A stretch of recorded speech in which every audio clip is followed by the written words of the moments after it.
ಸುಮಾರು 4 ಕೋಟಿ ಜನರನ್ನ ಭಾಗವಹಿಸಿ ಮೃತ್ತಿಕೆಯನ್ನು ತಂದಂಥ ಅಂದರೆ ಮಣ್ಣನ್ನು ತಂದು ಕೆಂಪೇಗೌಡ ಸ್ಟ್ಯಾಚ್ಯೂವನ್ನ ಇವತ್ತಿಲ್ಲಿ ಪ್ರತಿಷ್ಠಾಪನೆ ಮಾಡಲಾಗಿದೆ. ಅದರ ಉದ್ಘಾಟನೆಯನ್ನ ಮಾಡಿ ಈ ಟ್ರೈನನ್ನು ಉದ್ಘಾಟನೆ ಮಾಡಿ ಕನಕದಾಸರಿಗೆ ಮಹರ್ಷಿ ವಾಲ್ಮೀಕರಿಗೆ ಗೌರವವನ್ನು ಅರ್ಪಿಸಿ ಸನ್ಮಾನ್ಯ ಪ್ರಧಾನಮಂತ್ರಿಗಳು ಇಲ್ಲಿಗೆ ಈ ಟರ್ಮಿನಲ್ ಅನ್ನು ಉದ್ಘಾಟನೆ ಮಾಡಿ ಹೊಸ ಟರ್ಮಿನಲ್ ಅನ್ನು ಉದ್ಘಾಟನೆ ಮಾಡಿ ತಮ್ಮ ಮುಂದೆ ಆಗಮಿಸಿದ್ದಾರೆ. ಮತ್ತೊಮ್ಮೆ ಅವರಿಗೆ ಸ್ವಾಗತವನ್ನು ಕೋರ್ತಾ ಇವತ್ತಿನ ಈ ಕಾರ್ಯಕ್ರಮದಲ್ಲಿ ಉಪಸ್ಥಿತರಿರುವಂತಹ ಆದಿಚುಂಚನಗಿರಿಯ ಮಹಾಸಂಸ್ಥಾನದ ಪರಮಪೂಜ್ಯ ಶ್ರೀ ನಿರ್ಮಲಾನಂದ ಮಹಾಸ್ವಾಮೀಜಿ ಅವರಿಗೆ, ಅದೇ ರೀತಿ ಪರಮಪೂಜ್ಯ ನಂಜಾವದಾತ ಸ್ವಾಮೀಜಿ ಅವರಿಗೆ ಗೌರವಪೂರ್ವಕವಾಗಿ ನಮಸ್ಕರಿಸಿ ಅವರಿಬ್ಬರನ್ನು ನಾನು ಹೃತ್ಪೂರ್ವಕವಾಗಿ ಭಕ್ತಿಪೂರ್ವಕವಾಗಿ ಸ್ವಾಗತವನ್ನು ಮಾಡ್ತಾ ಇದ್ದೇನೆ. ಅದೇ ರೀತಿ ಕರ್ನಾಟಕದ ರಾಜ್ಯಪಾಲರಾದಂತಹ ಶ್ರೀ ತಾವರ್ಚಂದ್ ಗೆಹ್ಲೋಟ್ ಅವರಿಗೆ ಮತ್ತು ರಾಜ್ಯದ ಮುಖ್ಯಮಂತ್ರಿಗಳಾದಂತಹ ಸನ್ಮಾನ್ಯ ಬಸವರಾಜ ಬೊಮ್ಮಾಯಿ ಅವರಿಗೆ ಮತ್ತು ಸನ್ಮಾನ್ಯ BS ಯಡಿಯೂರಪ್ಪನವರಿಗೆ ಮತ್ತು ವೇದಿಕೆ ಮೇಲೆ ಇರುವಂತಹ ಎಲ್ಲ ಗಣ್ಯರಿಗೆ, ಎಲ್ಲ ಮಂತ್ರಿಗಳು, ಕೇಂದ್ರದ ಮಂತ್ರಿಗಳು, ಶಾಸಕರು, ಇವರೆಲ್ಲರಿಗೂ ನಾನು ಹೃತ್ಪೂರ್ವಕವಾಗಿ ಸ್ವಾಗತವನ್ನು ಕೋರ್ತಾ ಇವತ್ತು ಈ ಕೆಂಪೇಗೌಡ ವಿಮಾನ ನಿಲ್ದಾಣ ಇದರ 2ನೇ ಟರ್ಮಿನಲ್, 1ನೇ ಟರ್ಮಿನಲ್ ಅಟಲ್ ಬಿಹಾರಿ ವಾಜಪೇಯಿ ಕಾಲದಲ್ಲಿ ಆಗಿದ್ರೆ 2ನೇ ಟರ್ಮಿನಲ್ಲು ಸನ್ಮಾನ್ಯ ಬೊಮ್ಮಾಯಿ ಅವರು ಮತ್ತು ಪ್ರಧಾನಮಂತ್ರಿ ನರೇಂದ್ರ ಮೋದಿ ಅವರ ಕಾಲದಲ್ಲಿ ಆಗಿದೆ. ಅದೇ ರೀತಿ ಹಲವಾರು ಯೋಜನೆಗಳನ್ನು ಕೊಟ್ಟು ಬೆಂಗಳೂರಿಗೆ ಮೆಟ್ರೋ ಕೊಟ್ಟಿರುವಂತಹದ್ದು ನಮ್ಮ ಕಾಲದಲ್ಲಿ ಹಿಂದೆ. ಈಗ ಸಬರ್ಬನ್ ರೈಲನ್ನು ಕೊಟ್ಟು ಅನೇಕ ಕೊಡುಗೆಗಳನ್ನು ಬೆಂಗಳೂರಿಗೆ ಕೊಟ್ಟು ಇವತ್ತು ಸನ್ಮಾನ್ಯ ಪ್ರಧಾನಮಂತ್ರಿಗಳಲ್ಲಿ ಆಗಮಿಸಿದ್ದಾರೆ. ಅವರನ್ನ ಅತ್ಯಂತ ಹೃದಯಪೂರ್ವಕವಾಗಿ ಸ್ವಾಗತಿಸ್ತಾ ನನ್ನ ಮಾತನ್ನ ಮುಕ್ತಾಯಗೊಳಿಸೋದಕ್ಕಿಂತ ಮುಂಚಿತವಾಗಿ ಒಂದು ಸಂತೋಷದ ಸಂಗತಿಯನ್ನ ತಮ್ಮ ಮುಂದೆ ಹೇಳಲಿಕ್ಕೆ ಇಚ್ಛೆ ಪಡ್ತೇನೆ. ನಮ್ಮ ಬೆಳಗಾವಿಯ ಶ್ರೀನಿವಾಸ್ ಠಾಣೇದಾರ್ ಅಂತ ಅವರ ಹೆಸರು. ಮೂಲತಃ ಬೆಳಗಾವಿಯ ಚಿಕ್ಕೋಡಿ ಅವರು. ಅವರ ತಂದೆಯವರು ಒಬ್ಬ ಸಾಮಾನ್ಯ ಕ್ಲಾರ್ಕ್ ಆಗಿದ್ರು. ಅವರು ಅಮೆರಿಕಾದಲ್ಲಿ ಹೋಗಿ ಮೊನ್ನೆ ನಡೆದಂತಹ ಅಮೆರಿಕೆಯ ಸಂಸತ್ತು ಅಂದ್ರೆ ಕಾಂಗ್ರೆಸ್ಸಿನ ಚುನಾವಣೆಯಲ್ಲಿ ಗೆದ್ದು ಬಂದಂತಹ ಒಬ್ಬ ಕನ್ನಡಿಗರನ್ನು ಸಹಿತ ಇದೇ ಸಂದರ್ಭದಲ್ಲಿ ನಾನು ಅವರಿಗೆ ಅಭಿನಂದನೆಯನ್ನ ಹೇಳ್ತಾ, ಅವರಿಗೆ ಹೃತ್ಪೂರ್ವಕವಾದಂತಹ ಅಭಿನಂದನೆಯನ್ನ ಹೇಳ್ತಾ, ನಾನು ತಮ್ಮೆಲ್ಲರನ್ನೂ ಇಷ್ಟು ದೊಡ್ಡ ಸಂಖ್ಯೆಯಲ್ಲಿ, ಇಷ್ಟು ಬೇಗ ಬೆಳಿಗ್ಗೆ ಇಷ್ಟು ದೊಡ್ಡ ಸಂಖ್ಯೆಯಲ್ಲಿ ಬಂದಿರುವಂತಹ ತಮ್ಮೆಲ್ಲರನ್ನೂ ಮತ್ತು ಮಾಧ್ಯಮದ ಸ್ನೇಹಿತರನ್ನು ಸ್ವಾಗತಿಸಿ ನನ್ನ ಮಾತನ್ನು ಮುಕ್ತಾಯ ಮಾಡ್ತಾ ಇದ್ದೇನೆ. ಜೈ ಹಿಂದ್, ಜೈ ಕರ್ನಾಟಕ.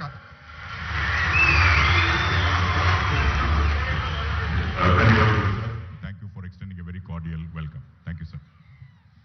ಬನ್ನಿ ಬಂಧುಗಳೇ, ನಾಡಪ್ರಭು ಕೆಂಪೇಗೌಡರ ಕುರಿತಾಗಿ ಒಂದು ಕಿರು ಚಿತ್ರದ ಪ್ರಸ್ತುತಿವಾಗಲಿದೆ. ಬನ್ನಿ ವೀಕ್ಷಿಸೋಣ. Video please.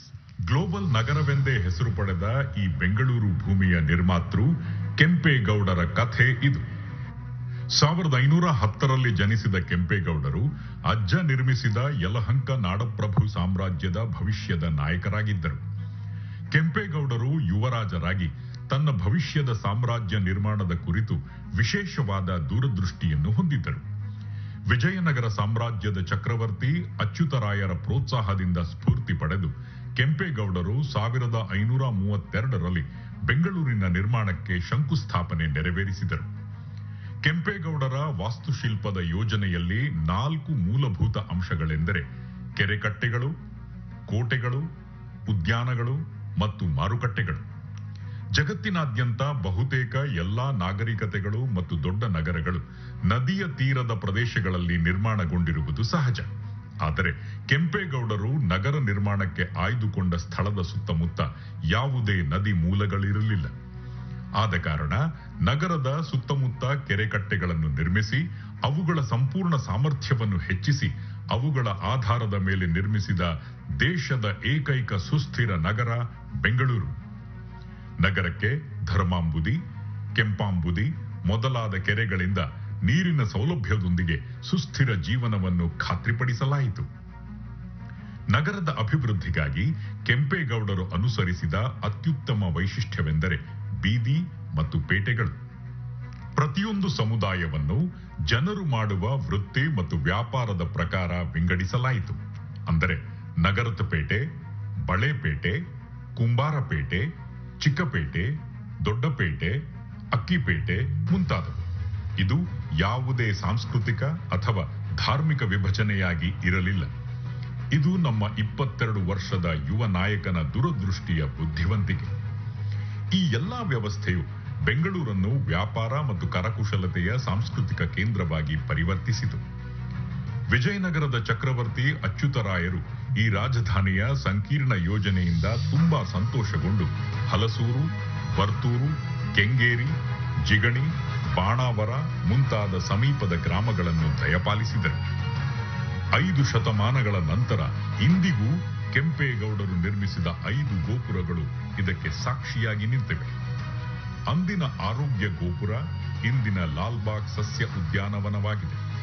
ವಾಣಿಜ್ಯ ಗೋಪುರ ಇಂದಿನ ಮೇಕ್ರಿ ಸರ್ಕಲ್. ಗವಿಗಂಗಾಧರೇಶ್ವರ ದೇವಸ್ಥಾನದಲ್ಲಿ ದೈವ ಗೋಪುರ, ಹಲಸೂರಿನ ಶಿಕ್ಷ ಗೋಪುರ. 5 ಶತಮಾನಗಳ ಹಿಂದೆಯೇ ಕೆಂಪೇಗೌಡರ ಯೋಜನೆ ಎಷ್ಟೊಂದು ಅದ್ಭುತವಾಗಿತ್ತು ಎಂದರೆ, ನಗರದ ಯೋಜನೆಯು ಆರಂಭದಿಂದ ಕೊನೆಯ ಹಂತದವರೆಗೂ ಎಲ್ಲದಕ್ಕೂ ವ್ಯವಸ್ಥೆ ಮಾಡಲಾಗಿತ್ತು. ಇಂದಿನ ಬೆಂಗಳೂರು ದೇಶದಲ್ಲಿ ಅತ್ಯುತ್ತಮ ವೈದ್ಯಕೀಯ ಚಿಕಿತ್ಸೆಯನ್ನು ಒದಗಿಸುತ್ತದೆ. ಇಂದಿನ ಬೆಂಗಳೂರು ಜಾಗತಿಕ ಕೈಗಾರಿಕಾ ದೈತ್ಯರಿಗೆ ನೆಲೆಯಾಗಿದೆ ಹಾಗೂ ವಾಣಿಜ್ಯ ಚಟುವಟಿಕೆಗಳು ಮತ್ತು ಉದ್ಯಮಶೀಲತಾ ಸಾಮರ್ಥ್ಯಗಳ ಹಾಟ್ಸ್ಪಾಟ್ ಆಗಿದೆ. ಇಂದಿನ ಬೆಂಗಳೂರು ದಕ್ಷಿಣ ಭಾರತದಲ್ಲಿ ಅತಿ ಹೆಚ್ಚು ಆದಾಯವನ್ನು ಗಳಿಸುವ ನಗರವಾಗಿದೆ. ಜೊತೆಗೆ ಮಿಲಿಟರಿ ಮತ್ತು ನ್ಯಾಯಾಂಗ ಚಟುವಟಿಕೆಗಳ ನೆಲೆಯಾಗಿದೆ. ನಮ್ಮ ಬೆಂಗಳೂರು ಎಲ್ಲೆಡೆಯಿಂದ ಆಗಮಿಸಿದ ಎಲ್ಲಾ ತರಹದ ಜನರಿಗೆ ಸೂರು ಒದಗಿಸಿದ ನಗರ. ಹಲವು ಸಾಮರ್ಥ್ಯ ಹಾಗೂ ಸಾಧ್ಯತೆಗಳನ್ನು ತೆರೆದಿಟ್ಟ ಪ್ರಗತಿಯ ಸಂಕೇತವಾಗಿ ಬೆಳೆದ ನಗರ. ಬೆಂಗಳೂರಿನಲ್ಲಿ ನವೆಂಬರ್ 11ರಂದು ನಾಡಪ್ರಭು ಕೆಂಪೇಗೌಡರ 108 ಅಡಿ ಕಂಚಿನ ಭವ್ಯ ಪ್ರಗತಿಯ ಪ್ರತಿಮೆ ಸ್ಟ್ಯಾಚ್ಯೂ ಆಫ್ ಪ್ರಾಸ್ಪೆರಿಟಿಯನ್ನು ಸನ್ಮಾನ್ಯ ಪ್ರಧಾನಮಂತ್ರಿ ನರೇಂದ್ರ ಮೋದಿಜಿಯವರು ಲೋಕಾರ್ಪಣೆಗೊಳಿಸುತ್ತಿದ್ದಾರೆ. ಮೋದಿಜಿಯವರು ನಮ್ಮ ದೇಶದ ಐತಿಹಾಸಿಕ ನಾಯಕರನ್ನು ಸದಾ ಗೌರವಿಸಿಕೊಂಡು ಬಂದಿದ್ದಾರೆ. ಅವರು ನಾಡಪ್ರಭು ಕೆಂಪೇಗೌಡರ ಬಗೆಗೂ ಅದೇ ಉನ್ನತ ಗೌರವವನ್ನು ಇರಿಸಿಕೊಂಡಿದ್ದಾರೆ. ಕರ್ನಾಟಕ ಮತ್ತು ನರೇಂದ್ರ ಮೋದಿಜಿಯವರ ನಡುವಿನ ಸಂಬಂಧವೂ ಅಪೂರ್ವವಾದುದು. ಈ ಒಡನಾಟದ ಭಾಗವಾಗಿ ಅವರು ಕೆಂಪೇಗೌಡರ ಪ್ರಗತಿಯ ಪ್ರತಿಮೆಯನ್ನು ಅನಾವರಣಗೊಳಿಸಲಿದ್ದಾರೆ.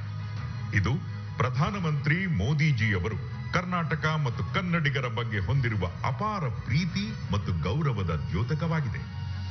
ನಾಡಪ್ರಭು ಕೆಂಪೇಗೌಡರಂತಹ ಓರ್ವ ಶ್ರೇಷ್ಠ ದೂರದೃಷ್ಟಿಯ ದಾರ್ಶನಿಕನಿಂದ ಪ್ರೇರಿತರಾಗಿ, ಓರ್ವ ಮಹಾನ್ ಯುಗ ಪುರುಷನಿಂದ ಪ್ರೇರಿತರಾಗಿ ನಾವೆಲ್ಲರೂ ಮುಂಬರುವ ಪೀಳಿಗೆಗೆ ಭವ್ಯ ಭವಿಷ್ಯವನ್ನು ರಚಿಸೋಣ. ಕೆಂಪೇಗೌಡರ ಹಾದಿಯಲ್ಲಿ ನಡೆಯೋಣ. ಬನ್ನಿ, ನಾಡ ಕಟ್ಟೋಣ. ಬನ್ನಿ, ನಾಡ ಕಟ್ಟೋಣ. ಇದಾಗಿತ್ತು ನಾಡಪ್ರಭು ಕೆಂಪೇಗೌಡರ ಕುರಿತಾಗಿ ಕಿರುಚಿತ್ರ.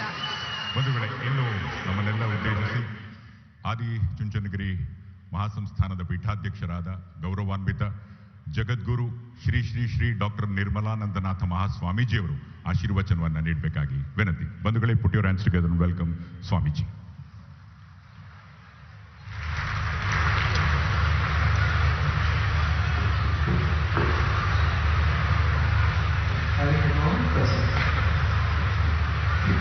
ಬ್ರಹ್ಮಾನಂದಂ ಪರಮಸುಖದಂ ಕೇವಲಂ ಜ್ಞಾನಮೂರ್ತಿಂ ದ್ವಂದ್ವಾತೀತಂ ಗಗನ ಸದೃಶಂ ತತ್ವಮಸ್ಯಾದಿಲಕ್ಷ್ಯಂ ಏಕಂ ನಿತ್ಯಂ ವಿಮಲಂ ಅಚಲಂ ಸರ್ವಧಿ ಸಾಕ್ಷಿಭೂತಂ ಭಾವಾತೀತಂ ತ್ರಿಗುಣರಹಿತಂ ಸದ್ಗುರುಂ ತಂ ನಮಾಮಿ.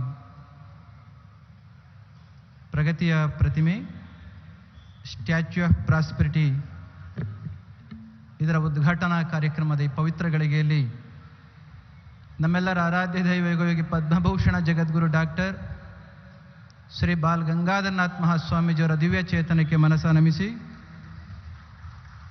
ಇವತ್ತಿನ ಈ ಕಾರ್ಯಕ್ರಮಕ್ಕೆ, ಬಹು ನಿರೀಕ್ಷಿತವಾದ ಕಾರ್ಯಕ್ರಮಕ್ಕೆ, ಭವ್ಯ ಭಾರತದ ಜನಪ್ರಿಯ ಪ್ರಧಾನಮಂತ್ರಿಗಳಾಗಿ, ವಿಶ್ವ ನಾಯಕರಾಗಿ ಇವತ್ತಿನ ಸ್ಟ್ಯಾಚ್ಯೂ ಆಫ್ ಪ್ರಾಸ್ಪೆರಿಟಿಯನ್ನು ಉದ್ಘಾಟನೆ ಮಾಡಿರ್ತಕ್ಕಂಥ ಗೌರವಾನ್ವಿತ ನರೇಂದ್ರ ಮೋದಿಜಿಯವರನ್ನು ಕೂಡ ನೆನಪು ಮಾಡಿಕೊಡ್ತಾ, ಶ್ರೀ ಸ್ವಾಮೀಜಿಯವರು, ಮುಖ್ಯಮಂತ್ರಿಗಳು, ಗವರ್ನರ್ ಮತ್ತು ನೆರೆದಿರ್ತಕ್ಕಂಥ ಎಲ್ಲ ಮಾನ್ಯರೇ ಮತ್ತು ಸಭಿಕರೇ, ಆಸ್ತಿಕ ಬಂಧುಗಳೇ, ಸದ್ಭಕ್ತ ಮಹಾಶಯರೇ, ಜೂನ್ 27, 2020 ಕರೋನಾ ತುತ್ತ ತುದಿಯಲ್ಲಿದ್ದಂಥ ಸಂದರ್ಭ. ಜೂನ್ 27 ನಾಡಪ್ರಭು ಕೆಂಪೇಗೌಡರ ಜನ್ಮದಿನಾಚರಣೆ. ಮಾನ್ಯ ಶ್ರೀ ಯಡಿಯೂರಪ್ಪನವರು ಈ ವರ್ಷದ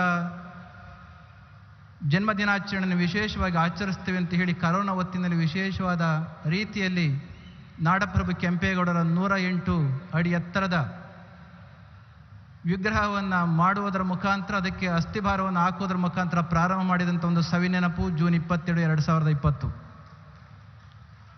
ಕರೋನಾ ಕಾರಣದಿಂದ ಜಗತ್ತಿನ ಎಲ್ಲ ದೇಶಗಳ ಪ್ರಗತಿ ನಿಂತಿತ್ತು, ಚಟುವಟಿಕೆಗಳು ನಿಂತಿದ್ದು. ಆದರೆ ಪ್ರಗತಿಯ ಪ್ರತಿಮೆ ಮಾತ್ರ ಕೆಲಸ ನಿಲ್ಲಿಸಲಿಲ್ಲ.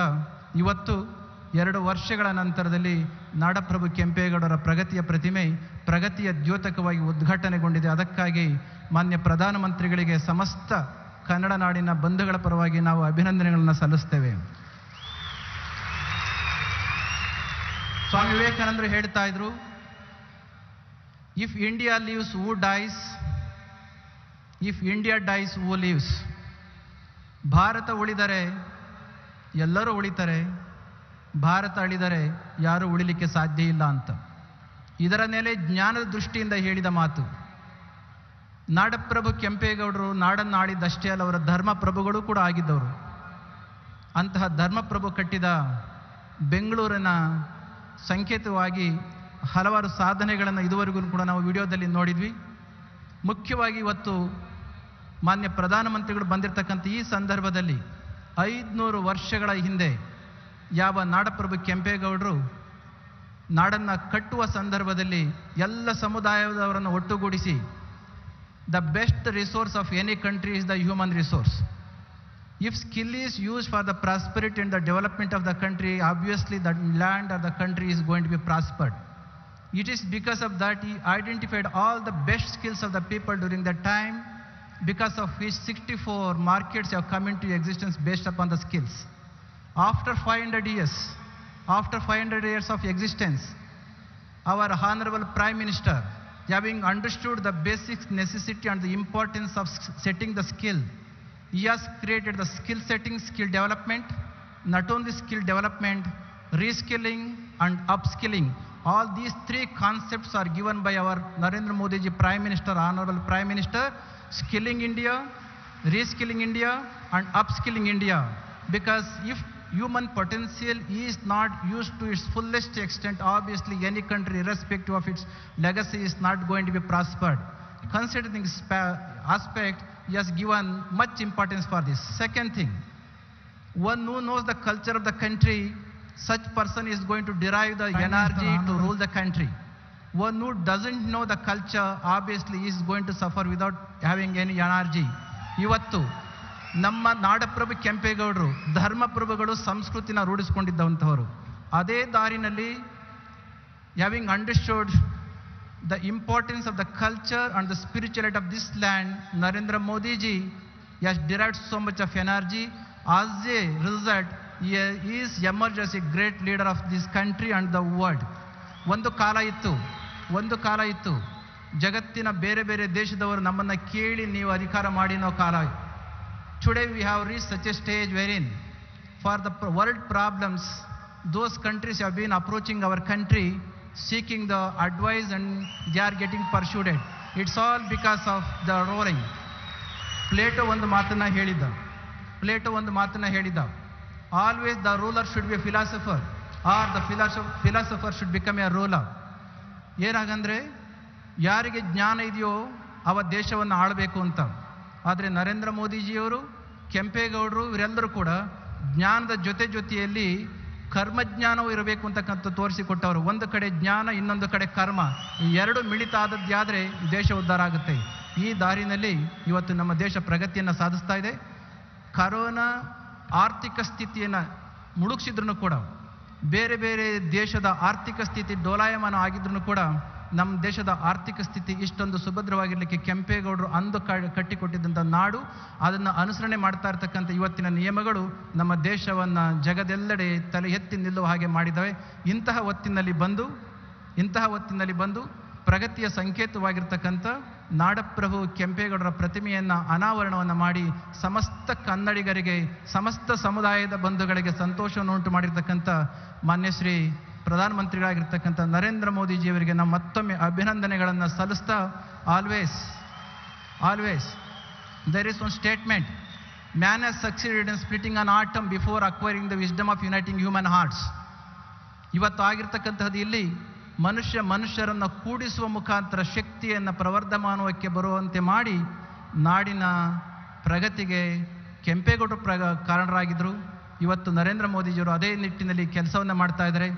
ಈ ಕೊನೆಯ ಮಾತಿನಲ್ಲಿ 2020 ಜೂನ್ 27ರ ಅಸ್ಥಿಭಾರ ಸಮಾರಂಭಕ್ಕೆ ಬಂದಂತಹ ದೇವೇಗೌಡರಿರ್ಬೋದು, SM ಕೃಷ್ಣ ಅವರಿರ್ಬೋದು, BS ಯಡಿಯೂರಪ್ಪನವರಿರ್ಬೋದು, ಬಂದಂಥ ಎಲ್ಲ ಮಹನೀಯರನ್ನು ಕೂಡ ಇಲ್ಲಿ ನೆನಪು ಮಾಡ್ಕೊಳ್ತಾ ಈ ಕಾರ್ಯಕ್ರಮಕ್ಕೆ ಬಂದು ಸಮಸ್ತ ಕನ್ನಡಿಗರಿಗೆ ಸಂತೋಷವನ್ನು ಉಂಟು ಮಾಡಿರ್ತಕ್ಕಂಥ ಭವ್ಯ ಭಾರತದ ಗೌರವಾನ್ವಿತ ಪ್ರಧಾನಮಂತ್ರಿಗಳಾಗಿರ್ತಕ್ಕಂಥ ನರೇಂದ್ರ ಮೋದಿಜಿಯವರಿಗೆ ಮತ್ತೊಮ್ಮೆ ಅಭಿನಂದನೆಗಳನ್ನು, ಧನ್ಯವಾದಗಳನ್ನು ಹೇಳ್ತಾ ನನ್ನ ಮಾತು ಮುಗಿಸ್ತೇನೆ. ಜೈ Shri Gurudev. Well, ladies and gentlemen, Parama Pujya Swamiji has thanked the Honorable Prime Minister Shri Narendra Modi ji on behalf of all Kannadigas, all country, not just leading India, but the entire world. Let's give a round of applause Parama Pujya Swamiji ಗಳಿಗೆ ಅನಂತ ವಂದನೆಗಳನ್ನು ಸಲ್ಲಿಸೋಣ ಆಶೀರ್ವಚನಕ್ಕಾಗಿ. ಧನ್ಯವಾದಗಳು ಸ್ವಾಮೀಜಿ. ಇನ್ನು ನಮ್ಮೆಲ್ಲರನ್ನ ಉದ್ದೇಶಿಸಿ ಮಾತನಾಡಲು ಬರಮಾಡಿಕೊಳ್ಳೋಣ ಕರ್ನಾಟಕ ರಾಜ್ಯದ ಜನಪ್ರಿಯ ಮುಖ್ಯಮಂತ್ರಿಗಳಾದಂಥ ಸನ್ಮಾನ ಶ್ರೀ ಬಸವರಾಜ ಬೊಮ್ಮಾಯಿ ಅವರನ್ನ. Please welcome the Honorable Chief Minister of Karnataka, Shri Basavaraj Bommai ji.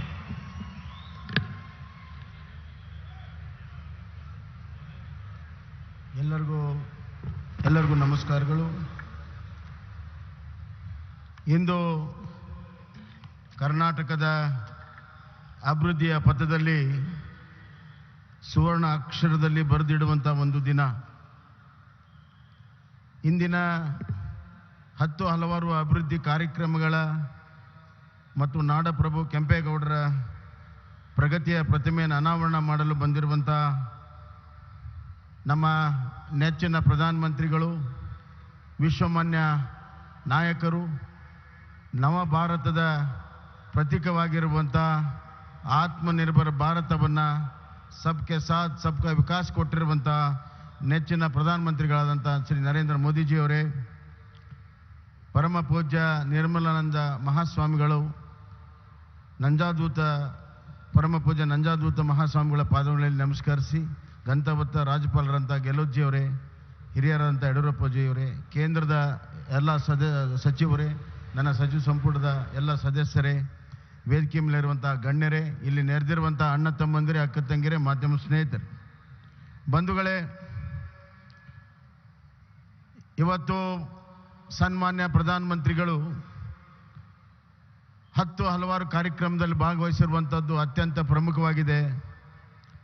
ಮೊಟ್ಟ ಮೊದಲನೇದು, ನಮ್ಮ ನಾಡಿಗೆ ಅತ್ಯಂತ ಶ್ರೇಷ್ಠ ಸಂತರಾದಂಥ ಕನಕದಾಸರ ಜನ್ಮದಿನೋತ್ಸವವನ್ನು ಪುಷ್ಪಾರ್ಚನೆಯನ್ನು, ಅದಾದ ಮೇಲೆ ಮಹರ್ಷಿ ವಾಲ್ಮೀಕಿಯವರ ಪುಷ್ಪಾರ್ಚನೆಯನ್ನು ಮಾಡಿ ಈ ನಾಡಿನ ಭಾವನೆಗಳಿಗೆ ಗೌರವವನ್ನು ಸಲ್ಲಿಸಿದ್ದಾರೆ ಅಂತ ಹೇಳಕ್ಕೆ ಇಚ್ಛೆಪಡ್ತೇನೆ. ಅದೇ ರೀತಿ ಇವತ್ತು ಇಲ್ಲಿ ಧೀರ ವೀರ ಒಣಕೆ ಓಬವ್ವ ನಾಡನ್ನು ಸಂರಕ್ಷಣೆ ಮಾಡೋದಕ್ಕೆ ತನ್ನ ಪ್ರಾಣವನ್ನೇ ತ್ಯಾಗ ಮಾಡಿರುವಂಥ ಒಣಕೆ ಓಬವ್ವನ ಗೌರವಾರ್ಪಣೆಯನ್ನು ಮಾಡಿದ್ದಾರೆ. ಹಾಗೂ ಒಂದೇ ಭಾರತದ ಇವತ್ತು ಏನು ರೈಲ್ವೆ ಟ್ರೇನನ್ನು ಉದ್ಘಾಟನೆ ಮಾಡಿ ಬೆಂಗಳೂರು ಮೈಸೂರು, ಬೆಂಗಳೂರು ಚೆನ್ನೈಗೆ ಬಹಳ ದಿನಗಳ ಬೇಡಿಕೆಯನ್ನು ಈಡೇರಿಸಿದ್ದಾರೆ. ಮತ್ತು ಬೆಂಗಳೂರಿನ 2ನೇ ಟರ್ಮಿನಲ್ಲು, ಅಂತಾರಾಷ್ಟ್ರೀಯ ಟರ್ಮಿನಲನ್ನು ಉದ್ಘಾಟನೆ ಮಾಡುವ ಮುಖಾಂತರ ಇಡೀ ಬೆಂಗಳೂರು ಏರ್ಪೋರ್ಟ್ ಇವತ್ತು ಭಾರತ ದೇಶದಲ್ಲಿಯೇ 2ನೇ ಅತಿ ದೊಡ್ಡ ಏರ್ಪೋರ್ಟ್ ಆಗಿ ಪರಿವರ್ತನೆ ಆಗಿದೆ. ಅವರಿಗೆ ನನ್ನ ವಿಶೇಷವಾಗಿರುವಂಥ ಕನ್ನಡ ನಾಡಿನ ಸಮಸ್ತ ಜನರ ಪರವಾಗಿ ಪ್ರಧಾನಮಂತ್ರಿ ನರೇಂದ್ರ ಮೋದಿಜಿಯವರಿಗೆ ಧನ್ಯವಾದಗಳನ್ನು ನಾನು ಹೇಳಕ್ಕೆ ಇಚ್ಛೆಪಡ್ತೀನಿ. ಬಂಧುಗಳೇ, ಹೆಚ್ಚಿಗೆ ಮಾತನಾಡುವಂಥದ್ದಿಲ್ಲ, ಈಗಾಗಲೇ ಪರಮ ಪೂಜ್ಯರೆಲ್ಲ ಹೇಳಿದ್ದಾರೆ. ಒಂದೇ ಒಂದು ಮಾತಿನಲ್ಲಿ ಹೇಳಬೇಕಾದ್ರೆ, ನಾಡಪ್ರಭು ಕೆಂಪೇಗೌಡರಿಗೆ ಬಗ್ಗೆ ಹೇಳಬೇಕಾದ್ರೆ, ವಿಜಯನಗರದ ಸಾಮ್ರಾಜ್ಯದ ಏನು ಒಂದು ಸುವರ್ಣ ಯುಗ ಇತ್ತು, ಆ ಸುವರ್ಣ ಯುಗದ ದರ್ಶನವನ್ನು ಈ ಬೆಂಗಳೂರು ಮತ್ತು ಸುತ್ತಮುತ್ತಲಿನ ಗ್ರಾಮಗಳಿಗೆ ಮಾಡಿ ತೋರಿಸಿರುವಂಥದ್ದು ಇವತ್ತು ನಾಡಪ್ರಭು ಕೆಂಪೇಗೌಡರು. ಅವರ ಒಂದು ದೂರದೃಷ್ಟಿಯಿಂದ ಇವತ್ತು ಬೆಂಗಳೂರು ನಗರ ಇಡೀ ವಿಶ್ವ ಮಾನ್ಯವನ್ನು ಪಡೆದಿದೆ. ಅವರು ಯೋಜನಾಬದ್ಧವಾದಂಥ ನಗರವನ್ನು ಮಾಡಿ, ಕೆರೆಕಟ್ಟೆಗಳ ನಿರ್ಮಾಣ ಮಾಡಿ, ಎಲ್ಲ ಪೇಟೆಗಳ ನಿರ್ಮಾಣ ಮಾಡಿ, ಜನರಿಗೆ ಸುಖ, ಶಾಂತಿ, ನೆಮ್ಮದಿ, ವ್ಯಾಪಾರವನ್ನು ಮಾಡುವಂಥ ದೂರದೃಷ್ಟಿ ಏನು ಅವ್ರು ಕನಸು ಕಂಡಿದ್ರು ಅದನ್ನು ನೆನಸು ಮಾಡುವಂಥ ಸಾಮರ್ಥ್ಯ ಇರುವಂಥ ಒಬ್ಬ ದೂರದೃಷ್ಟಿಯ ನಾಡಪ್ರಭು ಅವರೇ ಕೆಂಪೇಗೌಡರು ಅನ್ನುವಂಥ ಮಾತನ್ನು ನಾನು ಹೇಳಕ್ಕೆ ಇಚ್ಛೆಪಡ್ತೇನೆ.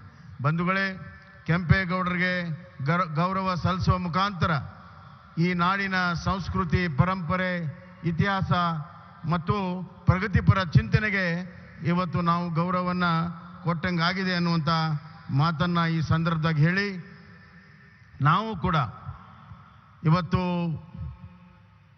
ಸಂಕಲ್ಪವನ್ನು ಮಾಡ್ತೇವೆ.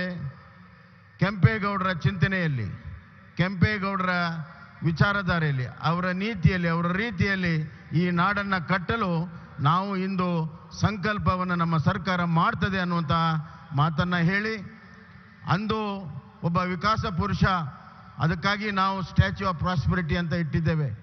ಪ್ರಗತಿಯ ಪ್ರತಿಮೆ, ಸಮೃದ್ಧಿಯ ಪ್ರತಿಮೆ. ಇವತ್ತು ನಮ್ಮ ಪ್ರಧಾನಮಂತ್ರಿಗಳ ನಾಡಿನಲ್ಲಿ statue of unity Sardar Vallabhbhai Patel ಅವರದಿದ್ದರೆ, ಇವತ್ತು ಇಲ್ಲಿಯ ಸರ್ದಾರ ಕೆಂಪೇಗೌಡರದು ಸ್ಟ್ಯಾಚ್ಯೂ ಆಫ್ ಪ್ರಾಸ್ಪರಿಟಿ ಇನ್ನು ನಾವು ಮಾಡಿದ್ದೇವೆ. ಪ್ರಧಾನಮಂತ್ರಿಗಳು ಇವತ್ತು ಆಧುನಿಕ ವಿಕಾಸ ಪುರುಷರು. ದೇಶದ ಹಲವಾರು ಸಮಸ್ಯೆಗಳನ್ನು, ಮೂಲಭೂತ ಸಮಸ್ಯೆಗಳನ್ನು ಬಗೆಹರಿಸಿ ಬಲಿಷ್ಠ ಭಾರತವನ್ನು ಕಟ್ಟಿ, ಇವತ್ತು ಆತ್ಮನಿರ್ಭರ ಭಾರತವನ್ನು ಮಾಡಿ, ಆ ಅಭಿವೃದ್ಧಿಯಲ್ಲಿ ಎಲ್ಲರಿಗೂ ಅವಕಾಶ ಕೊಟ್ಟು, ಸಬ್ಕೆ ಸಾಥ್ ಸಬ್ಕೆ ವಿಕಾಸವನ್ನು ಮಾಡಿ, ಅಂತಾರಾಷ್ಟ್ರೀಯ ಮಟ್ಟದಲ್ಲಿ ಭಾರತವನ್ನು ಇವತ್ತು ಅವರು ಅತ್ಯಂತ ಎತ್ತರಕ್ಕೆ ತೆಗೆದುಕೊಂಡು ಹೋಗಿದ್ದಾರೆ. ಇಡೀ ವಿಶ್ವದಲ್ಲಿ ಆರ್ಥಿಕ ಹಿಂಜರಿತ ಸಂದರ್ಭದಲ್ಲಿ ಇವತ್ತು ನಮ್ಮ ಭಾರತ ಆರ್ಥಿಕವಾಗಿ ಅತ್ಯಂತ ಪ್ರಬಲವಾಗಿ ಮುಂದುವರಿತಾ ಇದ್ದರೆ ಸನ್ಮಾನ್ಯ ನರೇಂದ್ರ ಮೋದಿಜಿಯವರ ಕಾರ್ಯಕ್ರಮ ಮತ್ತು ಯೋಜನೆಗಳೇ ಕಾರಣ ಅನ್ನುವಂಥ ಮಾತನ್ನು ಈ ಸಂದರ್ಭದಾಗ ಹೇಳಿ, ಒಬ್ಬ ವಿಕಾಸ ಪುರುಷನ ದಾರಿಯಲ್ಲಿ ನವ ಭಾರತ ನಿರ್ಮಾಣವನ್ನು ಮಾಡುತ್ತಿರುವಂಥ ನರೇಂದ್ರ ಮೋದಿಜಿಯವರ ಕೈಯಲ್ಲಿ ಕೆಂಪೇಗೌಡರ, ನಾಡಪ್ರಭು ಕೆಂಪೇಗೌಡರ ಮೂರ್ತಿ ಅನಾವರಣ ಆಗುತ್ತಿರುವಂಥದ್ದು ಅದು ದೈವ ಇಚ್ಛೆ ಅಂತ ನಾನು ಈ ಸಂದರ್ಭದಲ್ಲಿ ನಾನು ಹೇಳ್ತಾ, ಇವತ್ತು ಸನ್ಮಾನ್ಯ ಪ್ರಧಾನಮಂತ್ರಿಜಿಯವರು ಎರಡು ದೊಡ್ಡ ಕೊಡುಗೆಯನ್ನೇನು ಕೊಟ್ಟಿದ್ದಾರೆ. ಇವತ್ತು ನಮ್ಮ ವಂದೇ ಭಾರತ ಟ್ರೈನು ಮತ್ತು ನಮ್ಮ ಟರ್ಮಿನಲ್, ಅದಲ್ಲದೆ ಕಳೆದ ಬಾರಿ ಸಬರ್ಬನ್ ಟ್ರೈನ್ ಕೊಟ್ಟಿದ್ದರು, ಅಲ್ಲಿ ಕರಾವಳಿಯಲ್ಲಿ ಪೋರ್ಟ್ಸನ್ನು ಕೊಟ್ಟಿದ್ದಾರೆ. ನಿರಂತರವಾಗಿ ಕರ್ನಾಟಕದ ಅಭಿವೃದ್ಧಿಯಲ್ಲಿ ಬಹಳ ದೊಡ್ಡ ಬೆಂಬಲವನ್ನು, ಕೊಡುಗೆಯನ್ನು ಕೊಡ್ತಿರುವಂಥ ನಮ್ಮ ನರೇಂದ್ರ ಮೋದಿಜಿಯವರಿಗೆ ನನ್ನ ಸಮಸ್ತ ಕನ್ನಡರ ಪರವಾಗಿ ಅಭಿನಂದನೆಯನ್ನು ಸಲ್ಲಿಸಿ, ನಾಡು ಪ್ರಭು ಕೆಂಪೇಗೌಡರ ಒಂದು ಆಶೀರ್ವಾದ, ಅವರ ಸಂಕಲ್ಪದಿಂದ ನಾವು ಅದೇ ದಾರಿಯಲ್ಲಿ ಮುಂದುವರಿತೇವೆ ಅನ್ನುವಂಥ ಪುನರ್ ಸಂಕಲ್ಪವನ್ನು ಮಾಡಿ ನನ್ನ ಮಾತಿಗೆ ವಿರಾಮ ಹೇಳ್ತೇನೆ. ಧನ್ಯವಾದಗಳು. ಕರ್ನಾಟಕ ರಾಜ್ಯದ ಮುಖ್ಯಮಂತ್ರಿಗಳಿಗೆ ಧನ್ಯವಾದಗಳನ್ನು ಅರ್ಪಿಸ್ತಾ ಇದ್ದೀವಿ. ಬಂಧುಗಳೇ, ದ ಮೂಮೆಂಟ್ ಹ್ಯಾಸ್ ಕಮ್. ಆ ಸಮಯ ಬಂದಿದೆ. Please put your hands together with A huge round of applause and welcome the honourable prime minister of India Shri Narendra Modi. ತಾವೆಲ್ಲರೂ ಅತ್ಯಂತ ಕಾತುರದಿಂದ ಕಾಯ್ತಿರುವಂತಹ ಕ್ಷಣ ಆಗಮಿಸಿದೆ.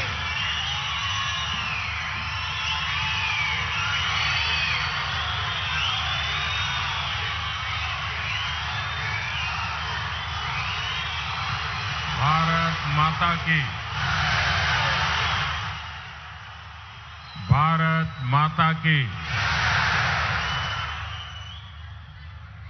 ಕರ್ನಾಟಕದ ಸಮಸ್ತ ಜನತೆಗೆ ನನ್ನ ಕೋಟಿ ಕೋಟಿ ನಮಸ್ಕಾರಗಳು.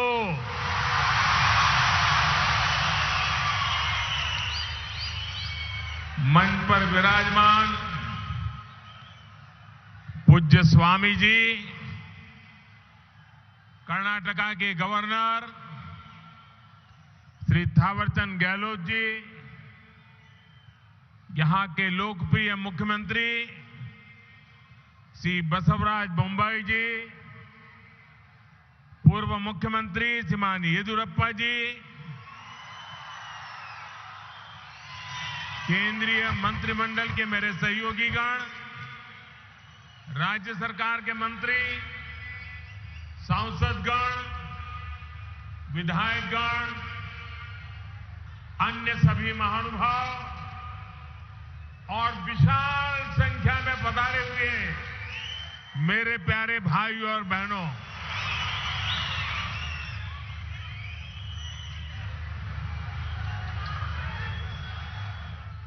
ये मेरा सौभाग्य है कि आज मुझे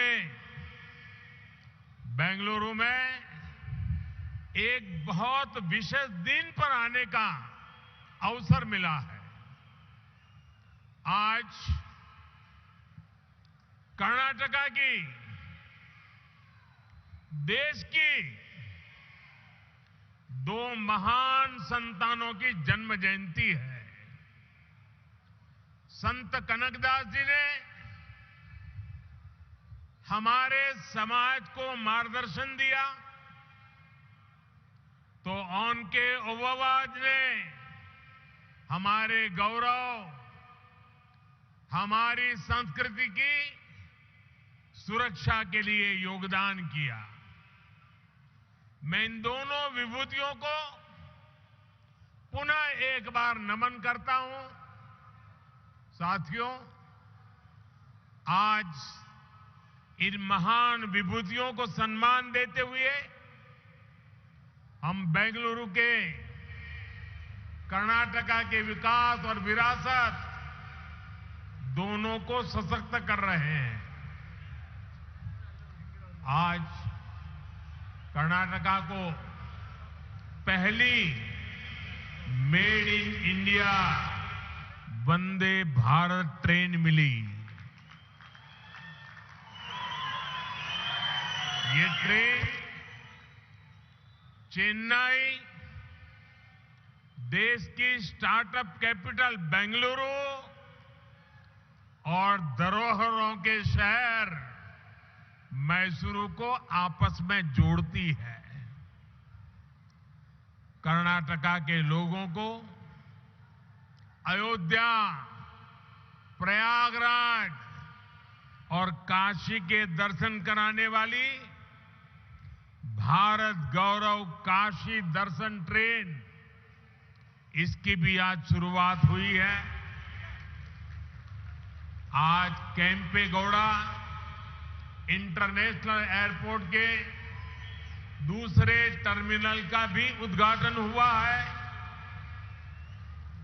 मैंने सोशल मीडिया पर एयरपोर्ट के नए टर्मिनल की कुछ तस्वीरें पोस्ट की थी और आज वहां जाकर लगा कि नया टर्मिनल तस्वीरों में जितना सुंदर दिख रहा है उससे भी ज्यादा भव्य है, आधुनिक है।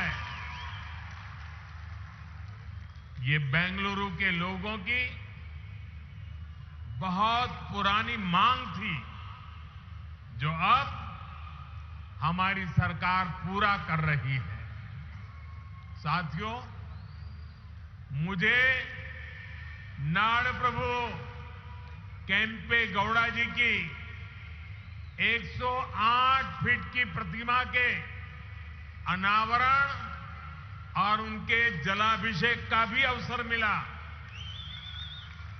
नाड़ प्रभु केम्पेगौड़ा की ये विशाल प्रतिमा हमें भविष्य के बेंगलुरु, भविष्य के भारत के लिए निरंतर समर्पित भाव से मेहनत करने की प्रेरणा देगी। भाइयों और बहनों, ये मेरा सौभाग्य है कि आज पूज्य स्वामी जी ने जिस प्रकार से आशीर्वाद दिए, जिस प्रकार से भावना प्रकट की, मैं हृदय से उनका आभार व्यक्त करता हूं। साथियों, आज पूरी दुनिया में भारत की पहचान स्टार्टअप के लिए है और भारत की इस पहचान को सशक्त करने में बहुत बड़ी भूमिका हमारे बेंगलुरु की है। स्टार्टअप सिर्फ एक कंपनी भर नहीं होता। स्टार्टअप एक जज्बा होता है, कुछ नया करने का जज्बा, कुछ हटकर के सोचने का जज्बा। स्टार्टअप एक विश्वास होता है हर उस चुनौती के समाधान का जो देश के सामने है। इसलिए बेंगलुरु एक स्टार्टअप स्पिरिट का प्रतिनिधित्व करता है। यही स्टार्टअप स्पिरिट आज दुनिया में भारत को एक अलग लीग में खड़ा करती है। भाइयों और बहनों, आज यहां जो कार्यक्रम हो रहा है ये भी बेंगलुरु की इसी युवा स्पिरिट का प्रतिबिंब है। आज शुरू हुई वंदे भारत एक्सप्रेस भी सिर्फ एक नई ट्रेन नहीं है, बल्कि ये नए भारत की नई पहचान है। 21वीं सदी में भारत की रेलवे कैसी होगी, ये उसकी झलक है। वंदे भारत एक्सप्रेस इस बात का प्रतीक है कि भारत अब रुक रुक चलने वाले दिनों को पीछे छोड़ चुका है। भारत अब तेज दौड़ना चाहता है और इसके लिए हर संभव प्रयास कर रहा है। साथियों, आने वाले 8-10 सालों में हम भारतीय रेल के कायाकल्प का लक्ष्य लेकर चल रहे हैं। 400 से ज्यादा नई वंदे भारत ट्रेनें, विस्टाडोम कोचेज भारतीय रेल की नई पहचान बनने वाले हैं। मालगाड़ियों के लिए डेडिकेटेड फ्रेट कॉरिडोर, ट्रांसपोर्टेशन की गति बढ़ाएंगे और समय भी बचाएंगे। तेजी से हो रहा ब्रॉड गेज परिवर्तन का काम नए नए क्षेत्रों को रेलवे के मैप पर लेकर आ रहा है और इन सब के बीच आज देश अपने रेलवे स्टेशनों को भी आधुनिक बना रहा है। आज आप बेंगलुरु के सर एम विश्वेश्वरैया जी के रेलवे स्टेशन जाते हैं तो एक अलग ही दुनिया का अनुभव होता है। हमारा लक्ष्य देश के बड़े रेलवे स्टेशनों को इस प्रकार आधुनिक बनाने का है। इसी सोच के साथ यहां कर्नाटका में भी बेंगलुरु कैंटोनमेंट यशवंतपुर रेलवे स्टेशनों का भी कायाकल्प किया जा रहा है। साथियों, विकसित भारत के निर्माण में हमारे शहरों के बीच कनेक्टिविटी की भी बड़ी भूमिका होगी। देश में एयर कनेक्टिविटी का ज्यादा से ज्यादा विस्तार हो,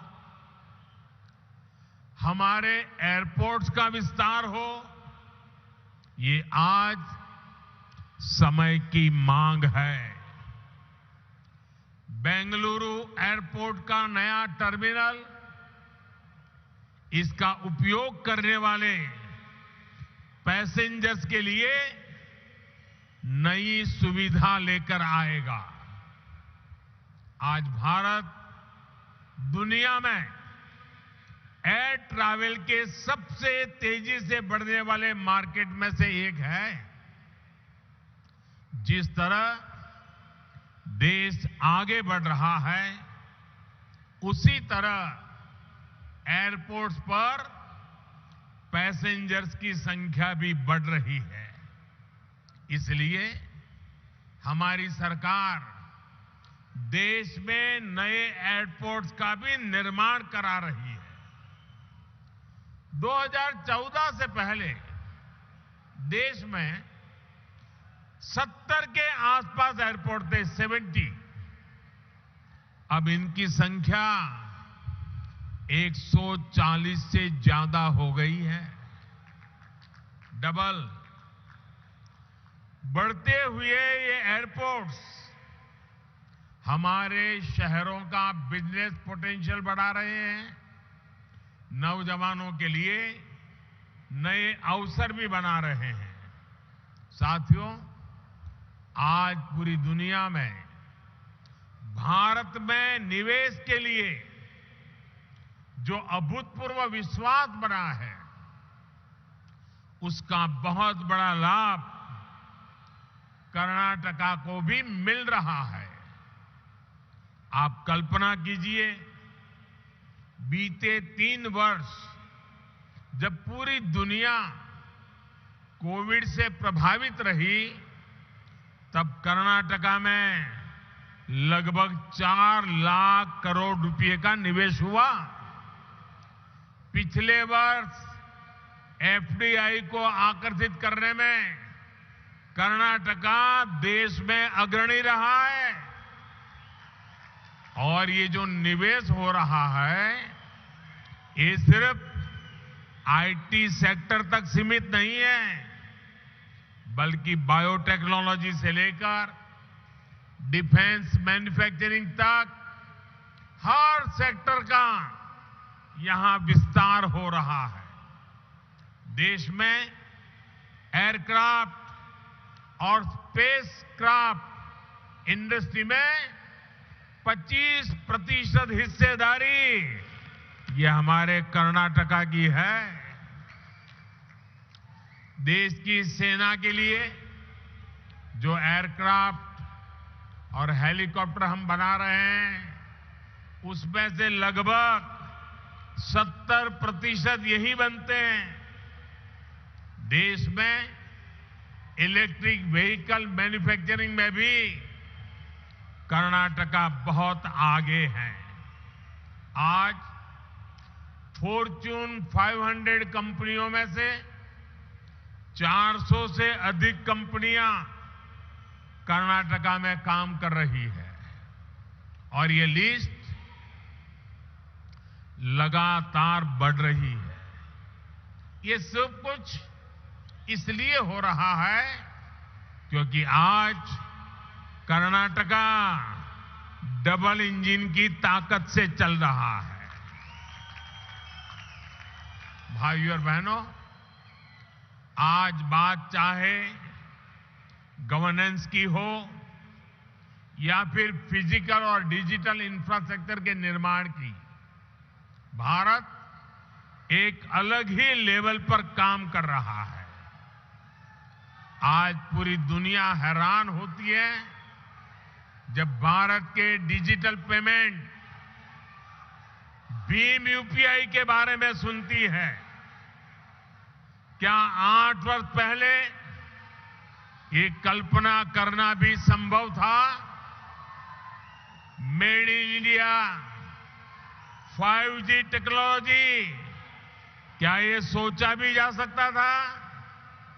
इन सब में बेंगलुरु के युवाओं की, यहां के प्रोफेशनल्स की बहुत बड़ी भूमिका है। 2014 से पहले के भारत में ये चीजें कल्पना से परे थी।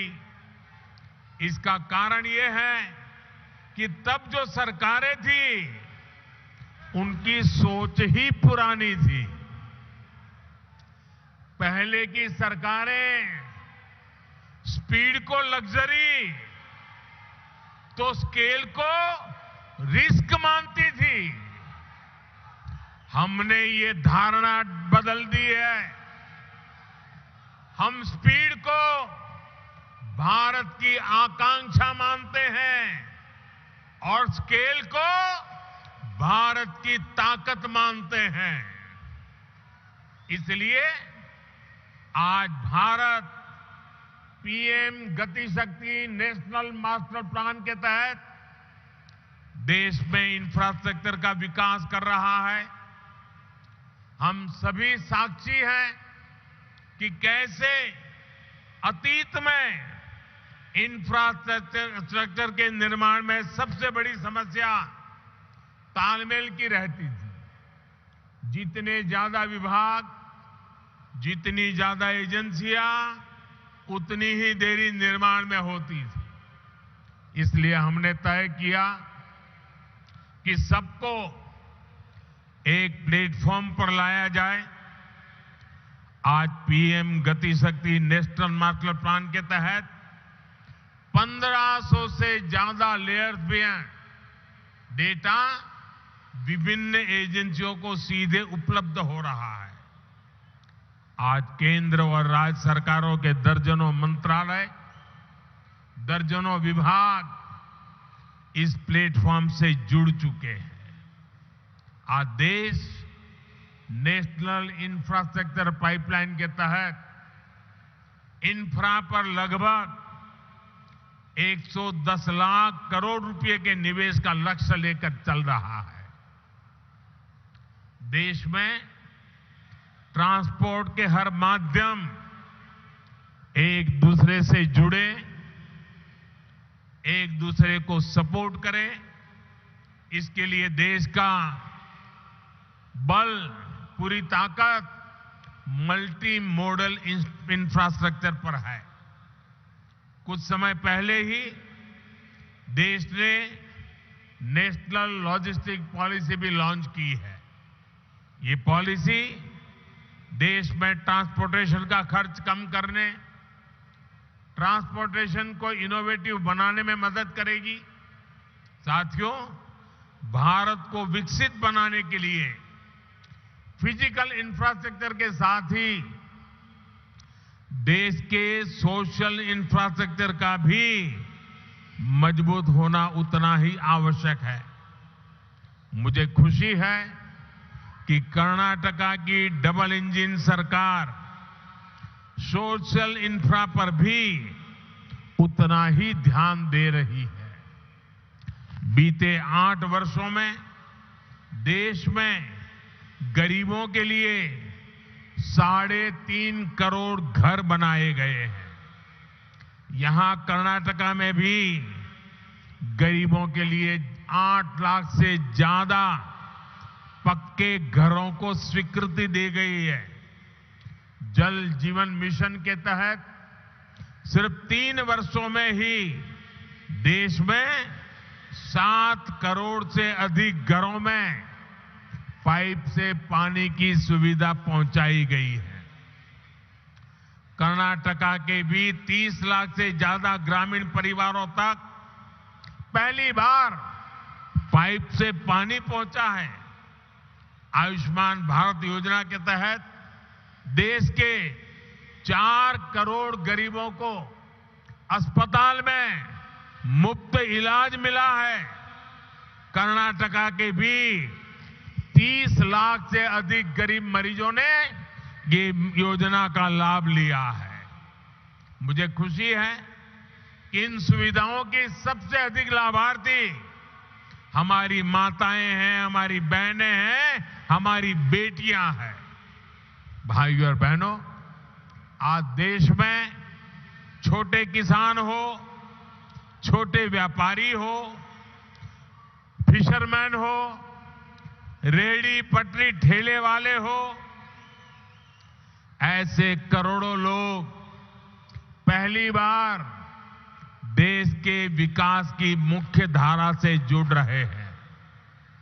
पीएम किसान सम्मान निधि के तहत देश के 10 करोड़ से अधिक किसानों के बैंक खातों में लगभग 2.25 लाख करोड़ रुपए ट्रांसफर किए गए हैं। कर्नाटका के भी 55 लाख से ज्यादा छोटे किसानों को लगभग 11,000 करोड़ रुपए मिल चुके हैं। पीएम स्वनिधि के तहत देश के 40 लाख से अधिक रेहड़ी पटरी ठेले वाले भाई बहनों को आर्थिक मदद मिली है। इसका लाभ कर्नाटका के भी 2 लाख से ज्यादा स्ट्रीट वेंडर्स को हुआ है। साथियों, इस बार 15 अगस्त को लाल किले से मैंने अपने देश की विरासत पर गर्व की बात कही थी। हमारी ये विरासत सांस्कृतिक भी है, आध्यात्मिक भी है। आज भारत गौरव रेल देश के आस्था और आध्यात्म के स्थलों को जोड़ने के साथ ही एक भारत श्रेष्ठ भारत की भावना को भी मजबूत कर रही है। इस वर्ष अब तक देश के अलग अलग हिस्सों के लिए इस ट्रेन की 9 यात्राएं पूरी हो चुकी हैं। शिरडी मंदिर हो, श्री रामायण यात्रा हो, दिव्य काशी यात्रा हो, ऐसी सभी ट्रेनों का यात्रियों को बहुत सुखद अनुभव रहा। आज कर्नाटका से काशी, अयोध्या और प्रयागराज के लिए यात्रा शुरू हुई है। इससे कर्नाटका के लोगों को काशी, अयोध्या के दर्शन करने में मदद मिलेगी।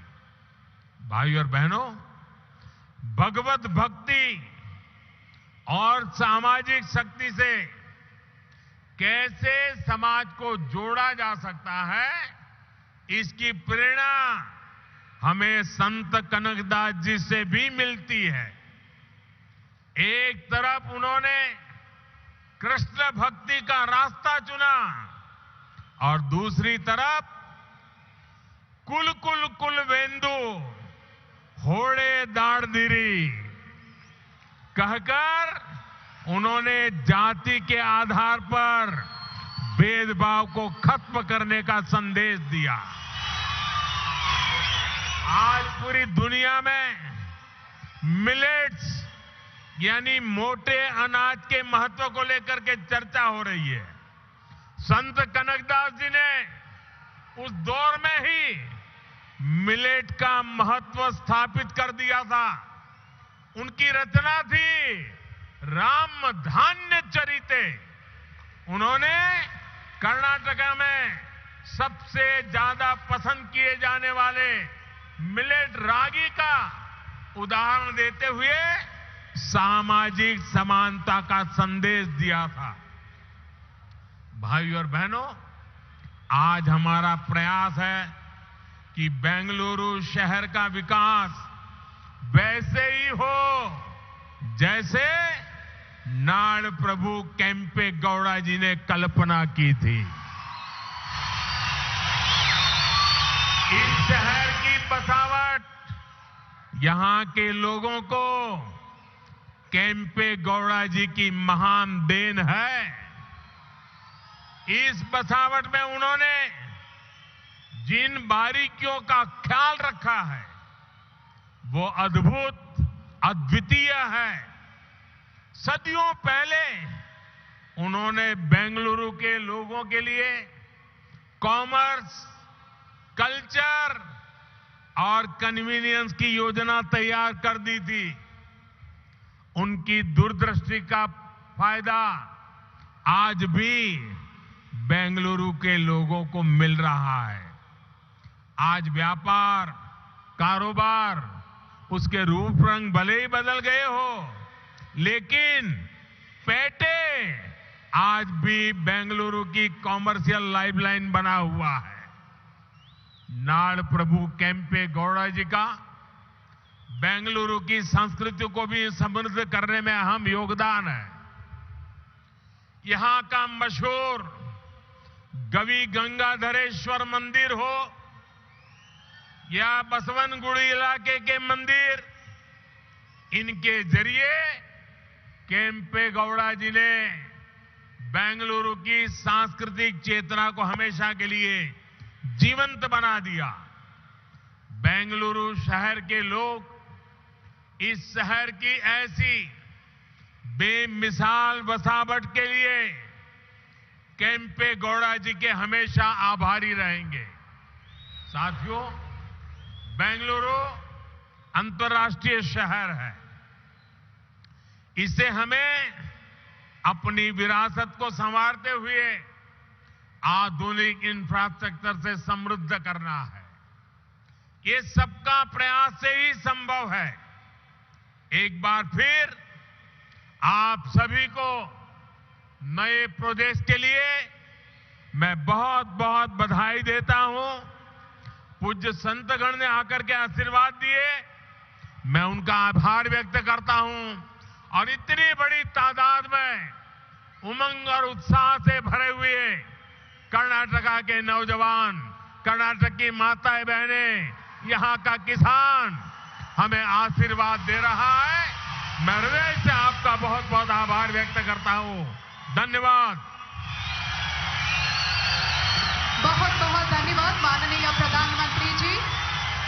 ಬಂಧುಗಳೇ, ಕರ್ನಾಟಕದ ಡಬಲ್ ಇಂಜಿನ್ ಸರ್ಕಾರದ ಕಾರ್ಯವೈಖರಿಯನ್ನ ಮುಕ್ತ ಕಂಠದಿಂದ ಶ್ಲಾಘಿಸಿದ್ದಾರೆ ಸನ್ಮಾನ್ಯ ಪ್ರಧಾನಮಂತ್ರಿಗಳಾದ ಶ್ರೀ ನರೇಂದ್ರ ಮೋದಿ ಅವರು.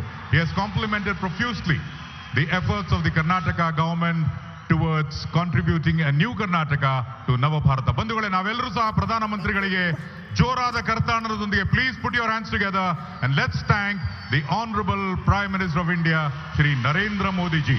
ನಾವೆಲ್ಲರೂ ಎದ್ದು ನಿಲ್ಲುವ ಮೂಲಕ, ಚಪ್ಪಾಳೆಗಳನ್ನ ತಟ್ಟುವುದರ ಮೂಲಕ, ನಿಮ್ಮ ಕರತಾಳಗಳ ಮೂಲಕ ನಿಮ್ಮೆಲ್ಲರ ನೆಚ್ಚಿನ और 2 दिन के दक्षिण भारत दौरे में प्रधानमंत्री नरेंद्र मोदी इस समय बेंगलुरु के सार्वजनिक समारोह को संबोधित कर रहे थे। इस मौके पर उन्होंने कहा कि ये उनका सौभाग्य है कि वो 2 महान संतों की जयंती के मौके पर बेंगलुरु में हैं। आज कर्नाटक